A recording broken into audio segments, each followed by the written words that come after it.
je déclare ouverte la conférence régionale sur le financement durable de la diversification économique en Afrique centrale.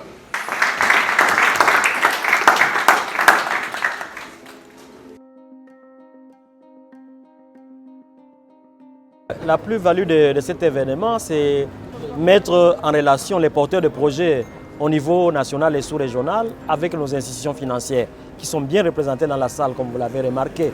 Nous sommes ici avec la Banque africaine de développement, avec la BDAC, avec Afreximbank, avec les grands acteurs de financement du développement et aussi les agences des Nations Unies. Nous avons bien constaté une batterie d'opportunités présentées par les partenaires, que ce soit la BAD, la BDAC. Et il faut relever que les pays de l'Afrique centrale et notamment le Cameroun n'en tirent pas suffisamment profit de ces opportunités qui ont été présentées.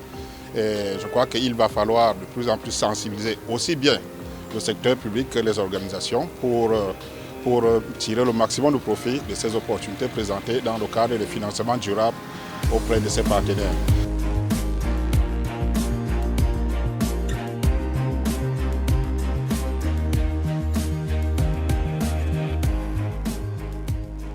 La participation à cette conférence a été l'occasion pour moi de constater avec satisfaction que le Gabon est arrimé aux politiques régionales sur le développement des PME et que la plupart des bailleurs de fonds ici nous accompagnent dans la mise en place, sinon la mise en œuvre des projets structurants. Cette conférence répond à un besoin précis pour la République centrafricaine.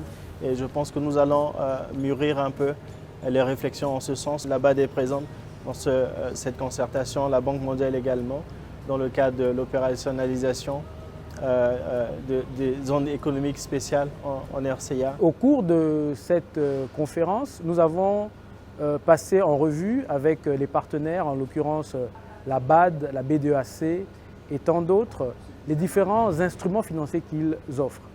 On a vu par exemple la finance climatique, les échanges dettes nature, qu'on appelle plus communément les debt swaps. J'aimerais aussi partager avec vous un troisième enseignement, c'est de faire du peer learning régional un levier d'accélération. Je pense qu'il y a beaucoup de success stories, pour le moins dans la région, de la sous-région de l'Afrique centrale, mais au-delà aussi de la sous-région de l'Afrique centrale, qui méritent d'être partagés et une source d'inspiration, d'accompagnement. Nous avons pu, au cours de la première journée, qui était une journée de renforcement des capacités, pu mettre en évidence l'importance d'une bonne structuration des projets. La participation des institutions financières internationales comme la BAD, la BDEAC, la Banque mondiale a permis de mettre en évidence un certain nombre de critères qu'il importe de respecter pour pouvoir soumettre des projets susceptibles d'être bancables. Nous avons acquis la mobilisation autour des IFD, les institutions financières de développement, qui ont permis à ce qu'on comprenne comment les projets doivent être élaborés. C'est également une rencontre d'éducation financière parce qu'elle nous a permis de mieux apprendre des procédures de financement et des mécanismes de financement dans les différentes structures de financement des projets tels que l'ONUDI, la BAD, la BDEAC. Tous les participants qui ont pris part à cette conférence sont satisfaits des sous-thèmes qui ont été débattus lors de cette conférence et des propositions qui ont été faites.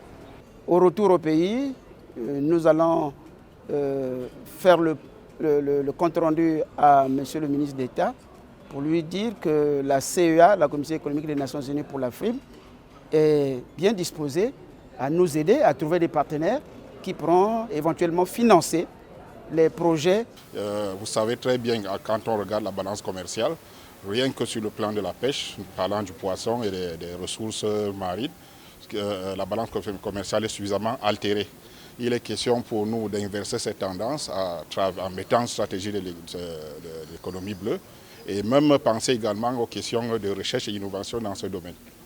Donc il importe que les institutions qui ont présenté, les structures qui ont présenté ces projets, veillent à leur maturation de manière à susciter l'intérêt des institutions financières internationales. Et certaines institutions comme la BAD ou la B2AC se sont disposées à appuyer justement cette maturation des projets à travers le financement d'études de faisabilité. Donc c'est une des conditions pour que l'intérêt manifesté au cours de cette conférence soit confirmé lorsque les projets auront été soumis avec un niveau de maturité plus élevé. Nous avons été vraiment impressionnés pour la qualité des interventions, la profondeur de ces interventions et les partages très riches d'expériences que nous avons pris pendant cette séance. Définitivement, elle va se pérenniser. Ça a été la demande de toutes les parties prenantes dans la réunion et donc la CEA va jouer ce rôle de façon beaucoup plus pérenne. Et nous pensons qu'elle peut se faire de deux manières. Elle peut se faire de façon pérenne et annuellement.